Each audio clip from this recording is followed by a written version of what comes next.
Rieccoci in diretta con la politica, da Conte a Coin a Stefani, le reazioni nella Lega all'adesione del trevigiano Gianangelo Boff al partito di Vannacci. L'affondo del sindaco di Treviso: non tiri in ballo Gentilini, dice lui non era un traditore.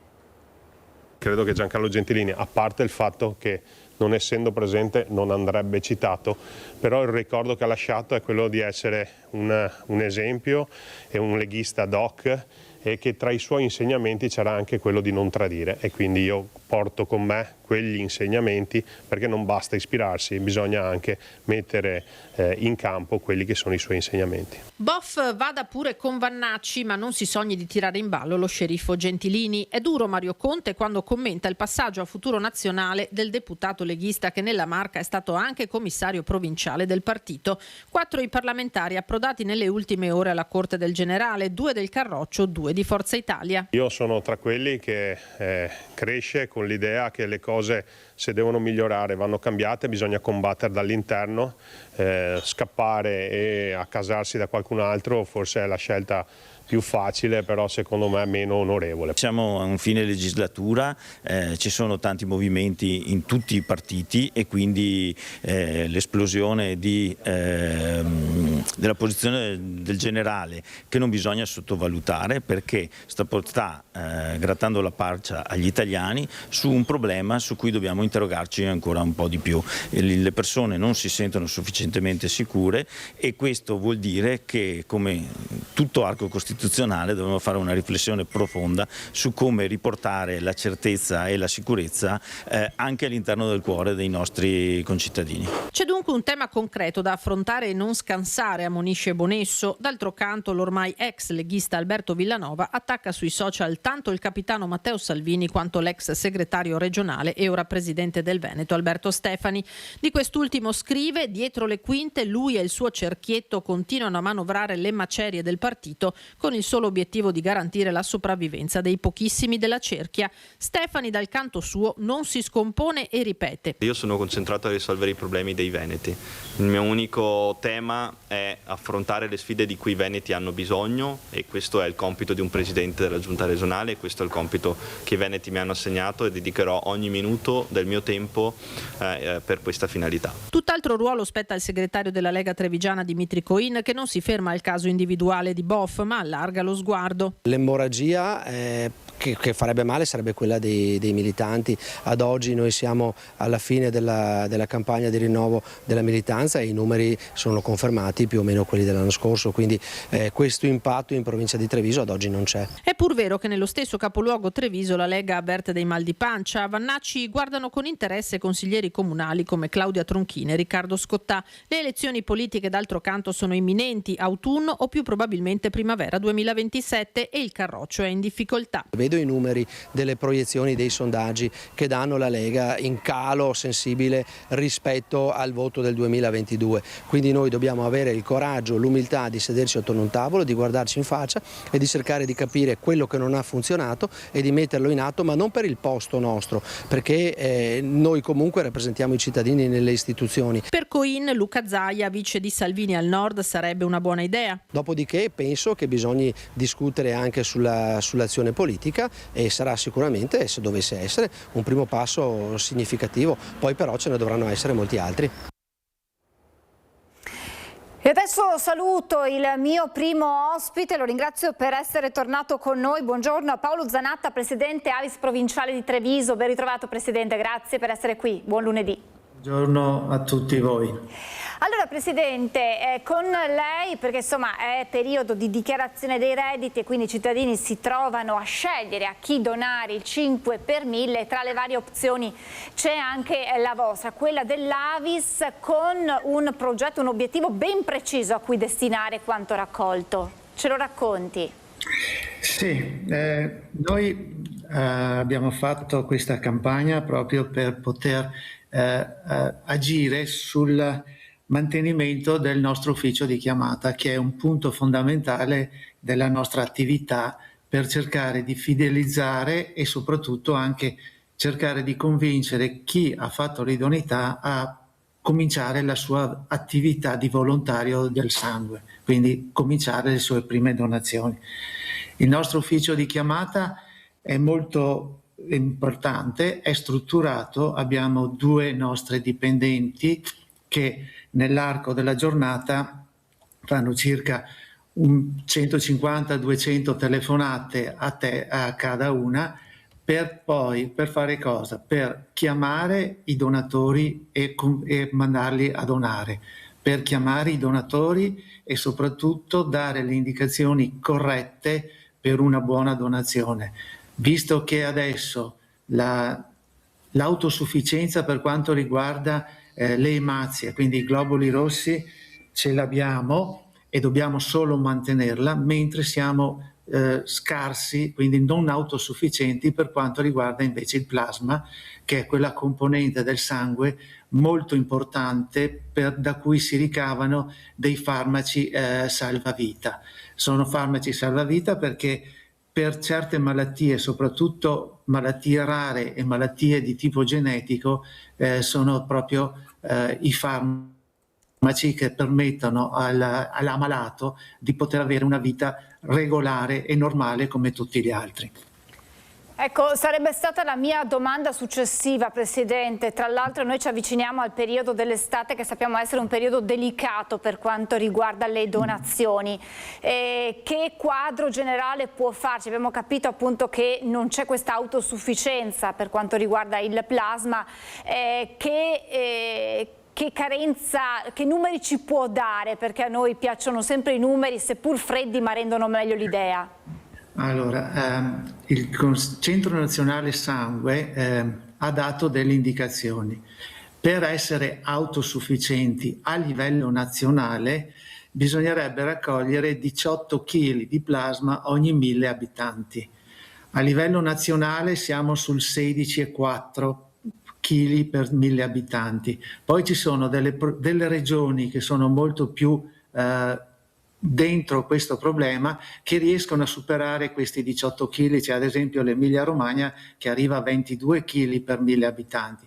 Però ci sono altre regioni, tipo la Campania, che arrivano a 10 kg, forse anche meno di plasma per 1000 abitanti. Quindi noi in Regione Veneto siamo sul 16,5%. Siamo sotto, però non ci lamentiamo e anzi siamo abbastanza convinti che riusciremo a raggiungere questo traguardo dei 18 kg. In effetti qui in provincia di Treviso da gennaio a maggio, dati proprio recentissimi, abbiamo aumentato rispetto allo stesso periodo dello scorso anno di un 7,5% la raccolta di plasma. Questo ci rende un po' contenti, permettetemi di utilizzare questo termine, però siamo ancora lontani. Il nostro compito è quello di cercare di incentivare la donazione di plasma, cercando di convincere i donatori a dedicarsi proprio a questa donazione. È una donazione che rispetto alla donazione di sangue normale è un po' più lunga.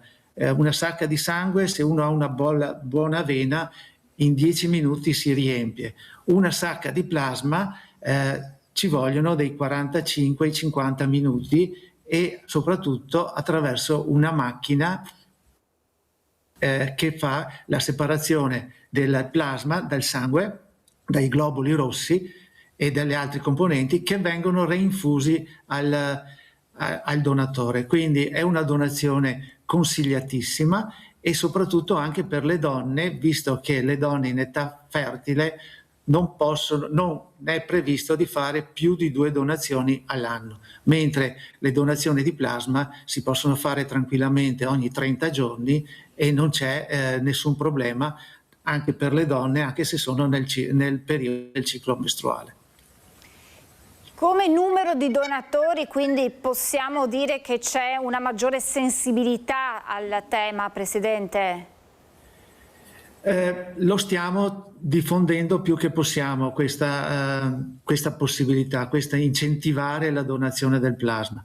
Il problema è che mentre il sangue lo raccogliamo anche non solo nei centri trasfusionali, ma anche nelle unità di raccolta che abbiamo nella provincia, il plasma lo possiamo fare solo all'interno dei centri trasfusionali, perché le macchine che vengono utilizzate sono abbastanza sensibili e non permettono il trasporto da una sede all'altra quando facciamo la raccolta la domenica mattina nelle nostre articolazioni. Diciamo che in tutto questo... Prego.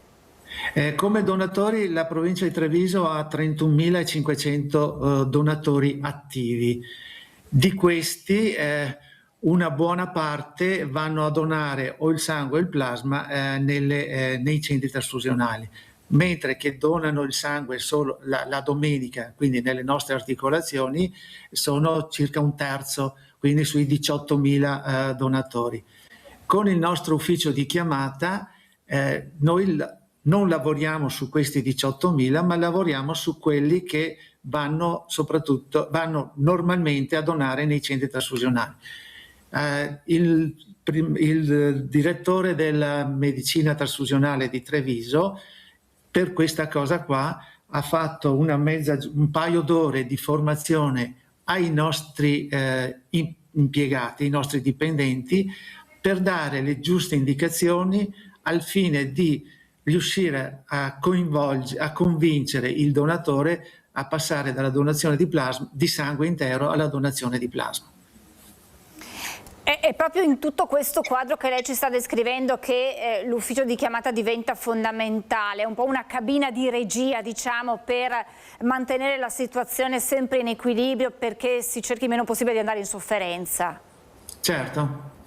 E in effetti il nostro ufficio di chiamata si basa su delle tabelline che ci vengono fornite dal Dipartimento di Medicina Trasfusionale, dove ci dà delle indicazioni sul sangue che serve, la tipologia di sangue, si parla sempre di gruppi sanguigni, che serve per le esigenze di quella settimana in cui noi chiamiamo rispetto ad altre. Quindi cercare anche i donatori, magari quelli che sono più dei canoni di 3 mesi, deve passare da una donazione all'altra, per fare in modo di fidelizzarli e quindi di continuare quel bellissimo atto che ognuno di noi fa, cioè di donare il sangue o il plasma in maniera volontaria, soprattutto non retribuita e soprattutto controllata, in maniera che il dono sia di qualità superiore e quindi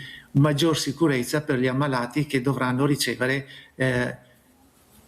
il frutto di questa donazione che ognuno di noi fa in maniera volontaria. Ecco, il vostro obiettivo è quello di implementare questo ufficio. Io ho alcuni dati, attualmente sono 53 le Avis comunali che hanno affidato il servizio di chiamata ad Avis provinciale di Treviso, alle quali si aggiungono altre 4 realtà per la gestione delle donazioni di piastrine. Complessivamente il servizio segue circa oltre 18.500 donatori, pari a 3 su 5 dei 31.500 soci, un po' i numeri che ci stava elencando prima, Presidente. Sì, esatto. E quindi immagino che l'obiettivo sia quello di implementare, di far crescere ulteriormente questo fondamentale servizio. Sicuramente è il nostro obiettivo e il nostro compito, perché io ho avuto modo di dirlo tantissime volte, il compito di Avis non è quello di raccogliere il sangue che aspetta al servizio sanitario, ma di accompagnare il donatore davanti a chi poi farà la selezione per dire oggi tu puoi donare, magari ritorna, non puoi donare oggi, magari ritorna fra una decina di giorni o fra un mese, perché hai qualcosa che non ti permette di fare una donazione corretta, ma soprattutto per salvaguardare anche la salute del donatore, perché noi pensiamo sia all'ammalato che ha bisogno di sangue, ma pensiamo anche al donatore che deve essere in buona salute perché il suo dono sia di qualità superiore per l'ammalato che dovrà ricevere questo dono. Assolutamente sì, e quindi anche i cittadini potranno in fase di dichiarazione dei redditi, eccola qui la locandina, grazie alla regia, fare la propria parte e contribuire a questo fondamentale servizio donando il 5 per 1000. Grazie davvero al Presidente Avis provinciale di Treviso Paolo Zanatta, buon lavoro a lei, buon lavoro a tutti i donatori Avis. Grazie e a tutti voi. Grazie davvero Presidente, buona giornata e buon lavoro. Noi voltiamo pagina, Assemblea Generale ieri di Confartigianato all'Appiani, siamo a Treviso, ha lanciato il patto territoriale, questione energetica al centro per la Presidente degli industriali, il nucleare di seconda generazione è una strada obbligata. Noi qui si fissa il punto zero sostanzialmente, lanciamo questa idea di un nuovo patto tra le rappresentanze del lavoro intero. Piccole e medie imprese artigiane, industriali, sindacati, politici e amministratori. Confartigianato Imprese, marca trevigiana, convoca l'Assemblea Generale all'Appiani e chiama a raccolta il territorio per stringere un nuovo patto. Treviso, invoca il presidente Armando Sartori, diventi un laboratorio politico, economico e sociale per affrontare le transizioni. Noi stiamo chiedendo alla politica le attenzioni che secondo me ci meritiamo, ma soprattutto le attenzioni di cui il territorio ha bisogno. I corpi intermedi, quindi quello che noi siamo, devono essere ascoltati perché qualche idea buona su quello che sa da fare noi ce l'abbiamo. Green economy, intelligenza artificiale, ma su tutto c'è la questione energetica. Vanno potenziate le rinnovabili. Molte sono le concessioni ferme nei comuni e nelle regioni, quindi vanno sbloccate.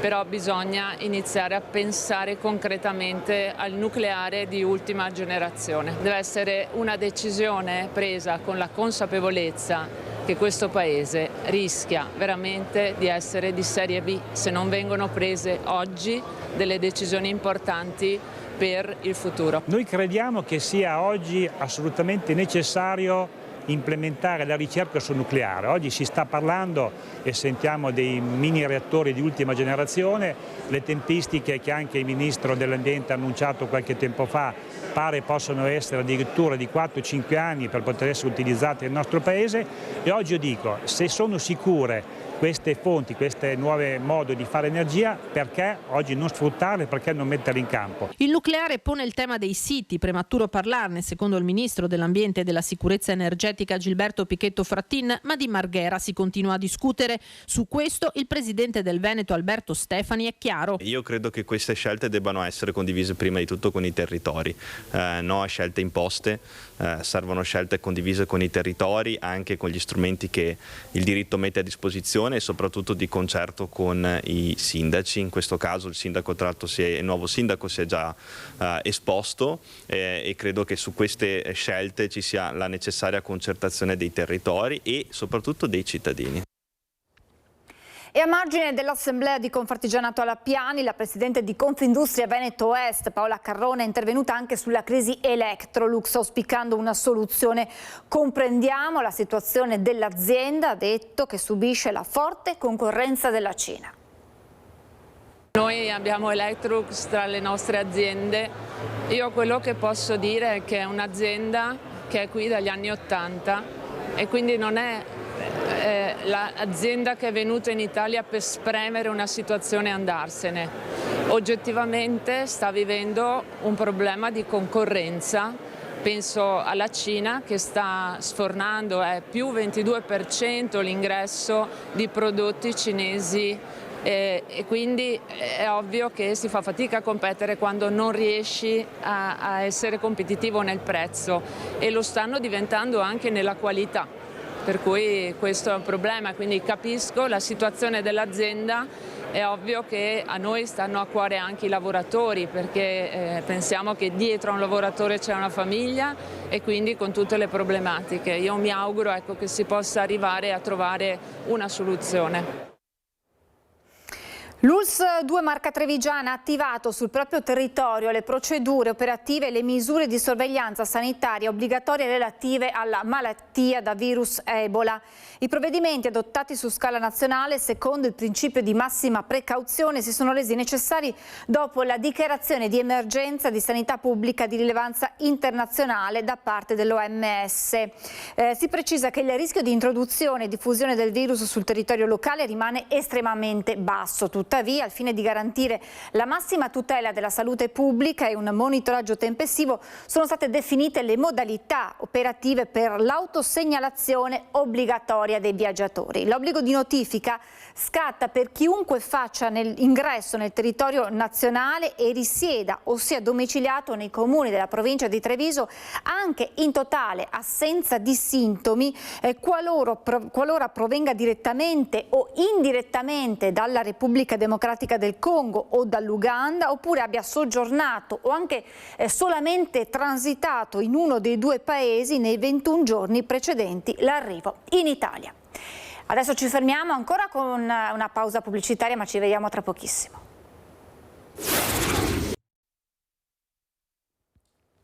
Rieccoci in diretta per parlare della Triveneta degli Alpini, in programma dal 19 al 21 giugno a Gemona. Naturalmente le nostre telecamere, come sempre quando si parla di alpini, ci saranno. Allora, in avvicinamento a questo appuntamento abbiamo ospite Bruno Torresan, vice capogruppo degli Alpini di Preganziol. Buongiorno, grazie per essere con noi.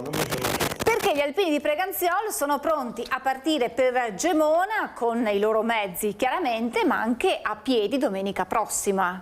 Sì, infatti domenica prossima partiremo da Preganziol con una deposizione di una corona di alloro al nostro monumento principale di riferimento, quello che si trova in via Roma, e dopo via via faremo tutta una serie di tappe, quindi saremo verso mezzogiorno al Sacrario di Fagarè, e dopodiché saremo ospiti dei vari gruppi alpini che ovviamente già accordati troveremo strada facendo, quindi Piavon, Azzano Decimo, Val Vasone, Spilimbergo, Muris di Ragogna, Venzone, per arrivare sabato 20 a Gemona città. Questo è il nostro. Queste sono le tappe che fate, tappe, sì. Circa 120 km modulabili però, giusto? Modulabili, sì, perché come le spiegavo cerchiamo di evitare i paesi, perché sennò la gente ci vede col cappello che passiamo e ci invitano dentro, ci fanno bene, dopo non si cammina più, quindi cerchiamo tutte strade perse in modo da incontrare meno persone possibili. Cioè il nostro obiettivo è l'amicizia tra noi, amicizia con le persone, con gli alpini che incontreremo man mano che avanzeremo nei giorni della prossima settimana fino ad arrivare appunto a Gemona. Questo è il nostro obiettivo. E quindi sì, una buona camminata, insomma, una buona camminata. Ho guardato un po' proprio prima le previsioni e ho visto che avremo a che fare con un bel caldo, e visto che non siamo proprio giovanissimi, cioè sarà un piccolo problema, ma sa che gli alpini non hanno paura di e nulla. Affronteremo anche questa situazione. Né del caldo né del freddo. Poi immagino che lungo il vostro percorso troverete sicuramente un'accoglienza, un'ospitalità che... Sì, certamente. No, il fatto è questo, noi abbiamo fatto già molte uscite, perché siamo andati a piedi, siamo andati a Trento, siamo andati a Tolmezzo, Udine, Vittorio Veneto, Vicenza e ora Gemona. Cioè il fatto che accomuna queste cose è che quando saremo ospiti dei gruppi alpini che andremo a conoscere domani, oltretutto quanto quelli che ci ospiteranno per andare a Gemona, quando conosceremo queste persone ci daranno da mangiare, da bere, da dormire, e sarà una guerra per dare dei soldi, almeno per le spese vive, perché non vogliono neanche niente. Cioè questo è un fatto abbastanza unico tra gli alpini, sta cosa qua. Quindi per noi è una bella soddisfazione, nuove conoscenze, alpini di città e di sezioni diverse, quindi è una bella opportunità. Ma d'altronde credo che sia un modo per i cittadini per ringraziarvi di tutto quello che gli alpini fanno, e quindi ospitarvi, accogliervi e non volere nulla in cambio è semplicemente un volervi dire grazie per quello che voi fate. Sì, penso di sì, perché anche noi con il nostro gruppo siamo in movimento proprio di continuo infatti già a vedere sta settimana qua, venerdì avevamo fatto 6 a Maina Bandiera presso le scuole di Preganziol perché è terminata la scuola. Sabato eravamo su, abbiamo messo un cipo nel Grappa in Val Calcino e siamo andati su in Val Calcino a deporre una corona di alloro. Dopo domenica c'era il Corpus Domini, quindi abbiamo collaborato con la processione in parrocchia, quindi siamo sempre in movimento. Oltretutto il nostro coro, anche il nostro gruppo ha la fortuna di avere un coro. Il coro, infatti, uno degli obiettivi principali per noi è raggiungere Gemona, perché sabato 20 alle 20:30 avremo un concerto proprio in Duomo col coro alpini di Gemona e col coro alpini di Famiglia Alpina di Breda di Piave. Questo qua è molto importante per noi in modo particolare perché quest'anno ricorre il 50° fondazione del nostro coro. E infatti proprio per questa occasione, guardi, ho portato qua un crest che stiamo distribuendo. Bellissimo. E lo lascio qua a voi perché Grazie. magari ogni tanto quella volta è arrivato il vice di Preganziol e ha portato il nostro crest. Cioè facciamo appunto 1000 cose e contiamo tanto, e questo ci fa un enorme piacere sulla riconoscenza delle persone, questo va detto. Immagino di sì, grazie ad Alberto Pivetta e Marco Gagliazzo in regia per aver inquadrato questo dono che conserveremo sicuramente molto molto volentieri. Torresan, facciamo un passo indietro alla Dunata di Genova, immagino che voi foste presenti. Certamente. Com'è andata? Che dopo tutte quelle che erano state le polemiche della vigilia abbiamo capito che poi in realtà l'accoglienza è stata delle migliori. Sì, l'accoglienza c'è stata, è stata ottima. Anzi dirò, noi eravamo ospiti a Montoggio, che è un paesino di 2700 anime, un po' fuori, 25 km da Genova, e ci hanno accolto col cuore. Infatti là abbiamo fatto il concerto sabato sera e devo dire ci hanno commosso, cioè loro ci hanno commosso, cioè è stata vicendevole questa cosa qua. Cioè quando noi andiamo in una città alpina, perché Genova sì, è una città marinara, ma ha anche tante montagne, le Alpi, quindi è una città alpina e ci hanno accolto e ci hanno commosso, hanno riconosciuto gli alpini, nonostante qualche persona magari ha detto qualcosa che se lo poteva risparmiare, comunque ci hanno accolto bene e noi siamo rimasti veramente contenti. Come tutte le volte che nelle varie città che ci ospitano, insomma, questo va detto. E adesso c'è Gemona che è pronta ad abbracciarvi. Gemona nel 50° del terremoto, 6 maggio 76, qualche manifestazione è già stata fatta, ecco, è proprio da qua che è nato il nostro coro. Cioè quando i nostri sono andati, io non sono andato in soccorso delle famiglie, della gente, della popolazione friulana, però quelli che sono andati ci hanno portato a casa questo modo nuovo di cantare e da qua questo è stato, diciamo, l'embrione del nostro coro, e infatti festeggia 50 anni proprio in concomitanza col terremoto del Friuli. E quindi insomma saranno una serie di anniversari anche molto toccanti, molto dalle tante sensazioni forti per il contributo che voi avete dato in quei territori, che torneranno appunto a rivedere quei volti che hanno aiutato poi in quei giorni difficilissimi. Certamente sì. La riconoscenza, diciamo una cosa, noi che usciamo spesso a piedi in occasione dei raduni o delle radunate, l'accoglienza che ci riservano friulani è unica, già per il fatto che andiamo lì. Pensiamo, se dopo ci sono riconoscenti per un lavoro che è stato fatto dai nostri, allora è una cosa cioè questo ti riempie il cuore, Cioè queste cose qua, a dirle una cosa, a provarle una cosa diversa. Cioè bisognerebbe qualcuno che magari ha qualcosa da ridire, bisognerebbe farlo uscire un po' con noi e capire magari adesso, perché qualcuno potrà dire: ma voi adesso andate a Gemona sotto un sole cocente, ma chi ve lo fa fare? Chi ce lo fa fare? Vieni assieme e capisci da solo. Questo è quello che io posso dire, perché io l'ho provato e non sarà certo il sole. Pensiamo che quando siamo andati a Udine abbiamo fatto 18 km sotto pioggia battente e non siamo morti, quindi non sarà neanche stavolta, la volta buona. Diciamo. Anche perché poi quella fatica viene sicuramente ripagata, intanto abbiamo visto un attimo le immagini, che è stato proprio il momento forse più emblematico della donata di Genova. C'è anche il nostro sindaco, ho visto a fianco Conte. Esatto, sì, c'era la sindaca Stocco, questo è il cappello, ricordate il cappello di Giancarlo Gentilini, che forzando un po' quello che è quanto era previsto, il sindaco Mario Conte ha voluto portare con sé a Genova. A proposito di Treviso, immagino che stiate già pensando alla Triveneto dell'anno prossimo. Certo, sì, è un evento molto molto importante. La sezione se ne sta già occupando e occupandosi della sezione va da sé che coinvolge i gruppi alpini. Noi siamo a Preganziol, quindi siamo proprio appena fuori città e quindi immagino che saremo fortemente coinvolti. Penso che entro breve sentiremo cosa dirà il nostro presidente Giacomini, ma penso che entro breve cominceremo già a metterci al lavoro, anche perché pur essendo magari un raduno triveneto, uno di meno importanza, senz'altro rispetto al nazionale, però ciò non toglie che è impegnativo. Nel territorio poi è molto sentito, poi avendolo a Treviso, figuriamoci quanto sarà vissuto, sarà la nostra festa. E saranno tutti pronti ad accogliervi come voi meritate. Grazie davvero a Bruno Torresan, capogruppo degli Alpini vice capogruppo degli Alpini di Preganziol. Partiranno domenica a piedi verso Gemona e noi insomma aspettiamo un po' di immagini di questa partenza per raccontarla poi insieme. Se Lucio ci viene a trovare, il mio numero ce l'ha.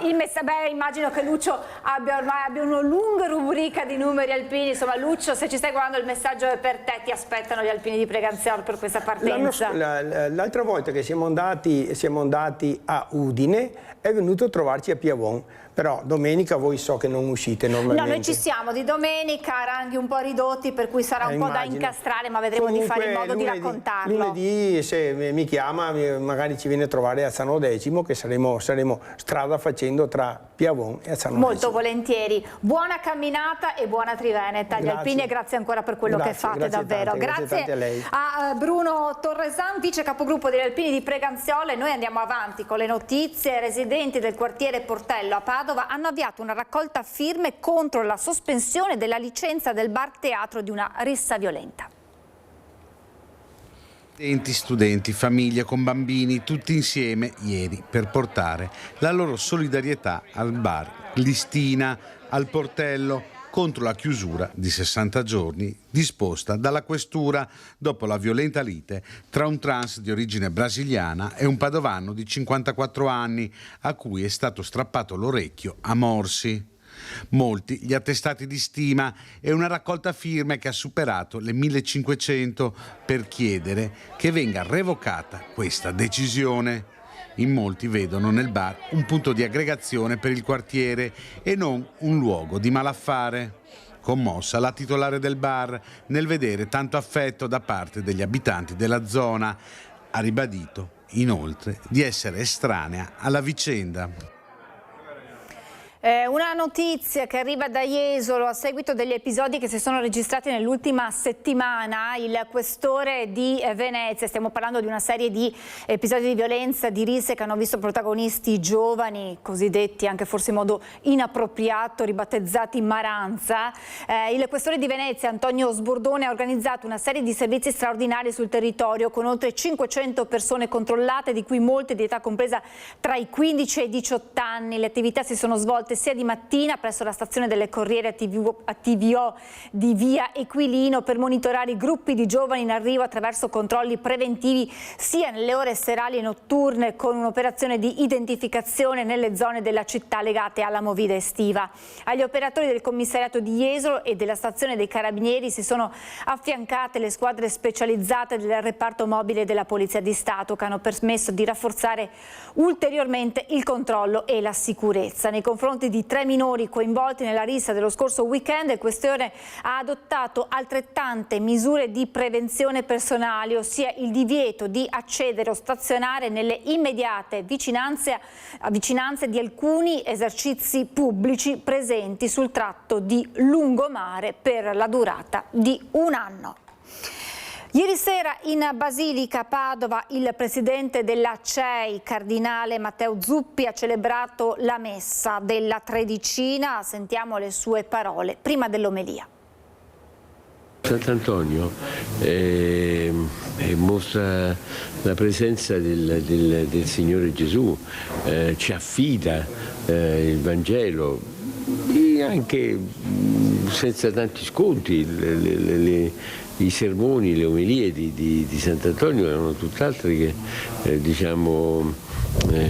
accondiscendenti, mostra la grande accoglienza, fa sentire, dà sicurezza, fa sentire che la mia vita, le mie domande sono importanti, e questo forse dovremmo anche capirlo tutti quanti noi. Sant'Antonio, santo accogliente, che non lascia indietro nessuno, che sa ascoltare. Ecco perché è il santo tra i più amati al mondo. A spiegare la grande attualità di Antonio è il cardinale Matteo Maria Zuppi. Il presidente della CEI e arcivescovo di Bologna è stato ospite in Basilica a Padova per la celebrazione di domenica sera della Tredicina.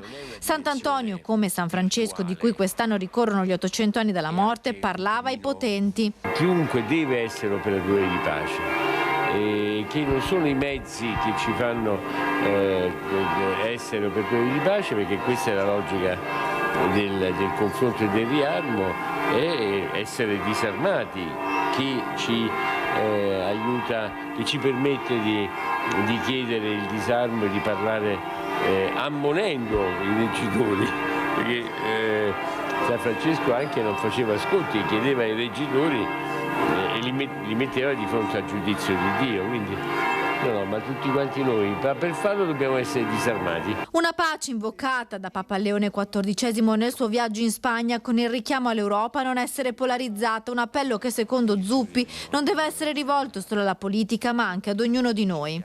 Un invito che in realtà dobbiamo fare tutti quanti nostro, imparando che una cosa è difendere le proprie convinzioni, altro è aggredire e essere malevoli verso il prossimo. Taglio del nastro sabato per una nuova rotatoria nella Marca Trevigiana, provincia che sin dagli anni 90 per prima con queste realizzazioni ha migliorato la propria viabilità, cancellando centinaia di incroci dove per anni si verificavano incidenti mortali. Oggi con un'efficacia in più, quella di mitigare gli eccessi di velocità.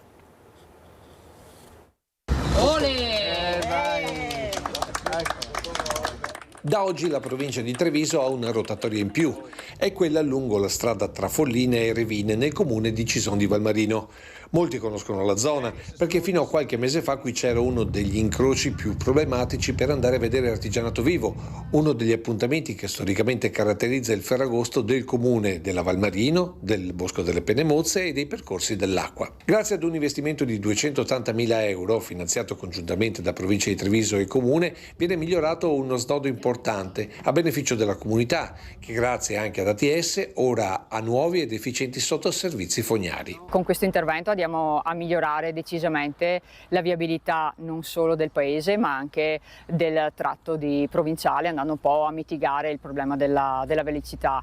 Ed è proprio sulle rotatorie che la provincia punta per contrastare gli eccessi di velocità. Le strade provinciali per codice della strada sono strade di scorrimento e pertanto non devono avere nessun tipo di impedimento, quindi dossi o altro. Quindi la rotatoria è uno di quegli strumenti efficaci che riesce a rallentare le auto e dar maggior sicurezza a chi fruisce e a chi vive il paese.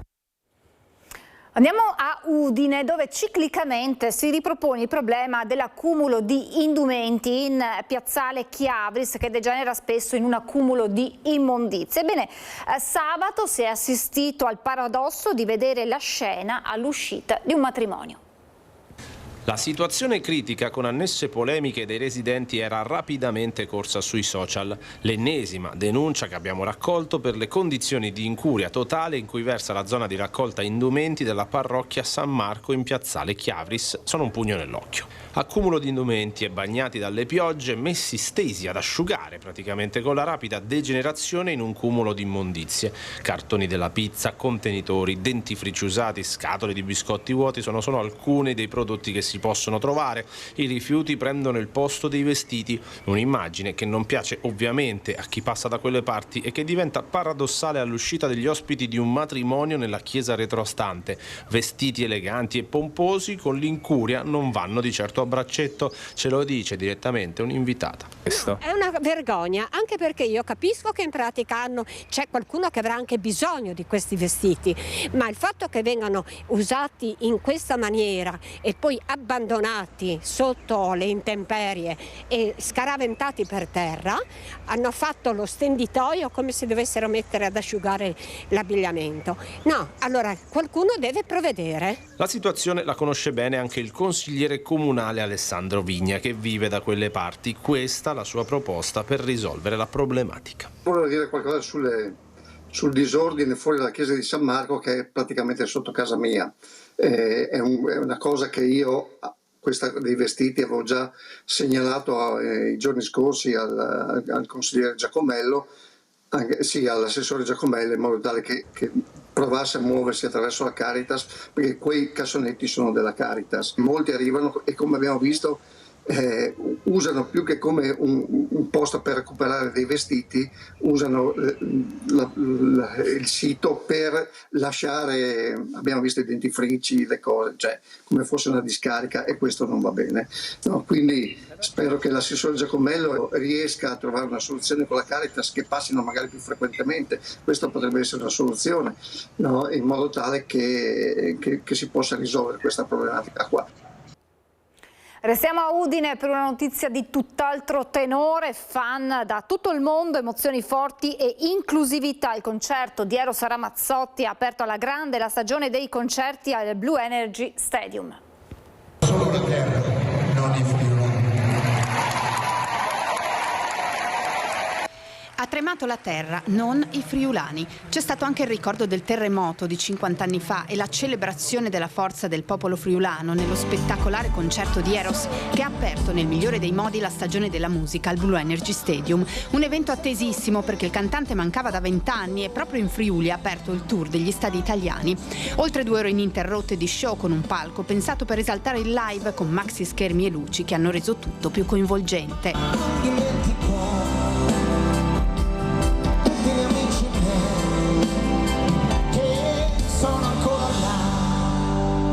I grandi immancabili successi, alternati ai nuovi brani tratti dall'album Una storia importante, una istoria importante, cantati a squarciagola dai 21.000 del Blue Energy provenienti da 45 paesi del mondo.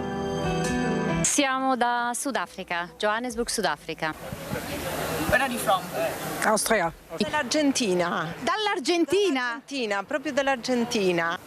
I love Eros. Il concerto di Eros a Udine è stato anche una prima nazionale per la musica pop in Italia. Per la prima volta un grande concerto è stato reso accessibile anche alle persone con disabilità sensoriale, grazie a una serie di servizi pensati per permettere la fruizione dello spettacolo anche a persone sorde, ipoudenti, cieche e ipovedenti.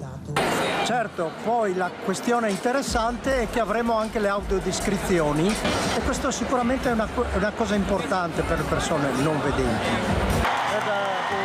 Sensazione nuova per me, adesso ho la prova, dobbiamo provare. Guarda chiaro, come non hai fatto mai. Dimmi un po' chi sei. Una grande serata di musica ed emozioni, conclusa con la maglia bianconera, quella dell'Udinese. Mi raccomando, non vogliamo mai. L'amore e la pace sono le cose più importanti in questa vita. Ok?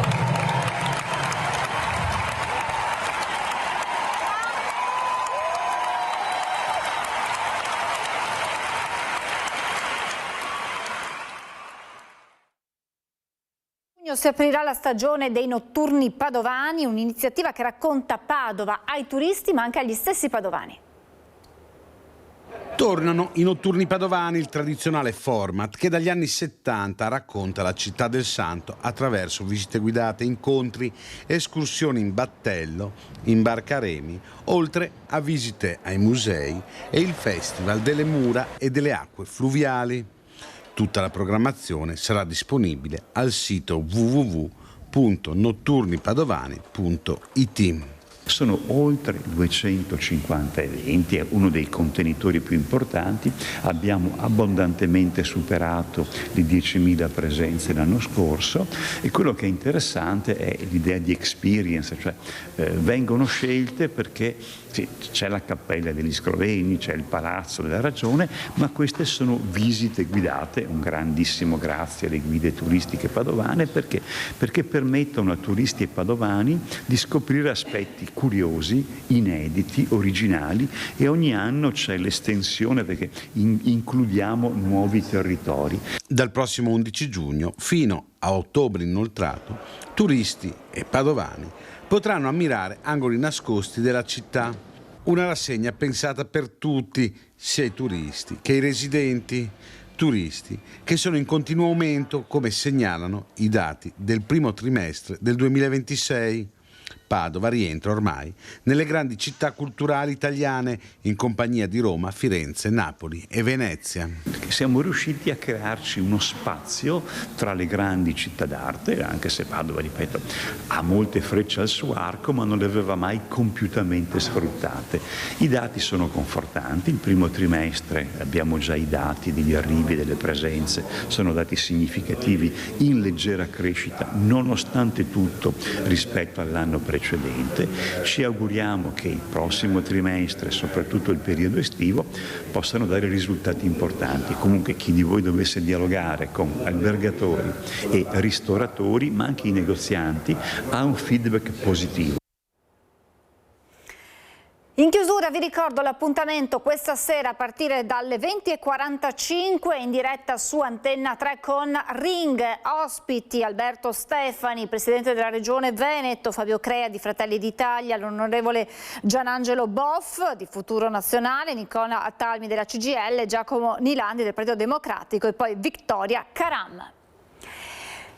Noi siamo in chiusura, io ora vi lascio alla sigla, le previsioni del tempo, grazie ancora ad Alberto Pivetta e Marco Gagliazzo in regia, la nostra programmazione continua alle 16:17, il film Il profumo dell'erba selvatica. Buon pomeriggio a tutti.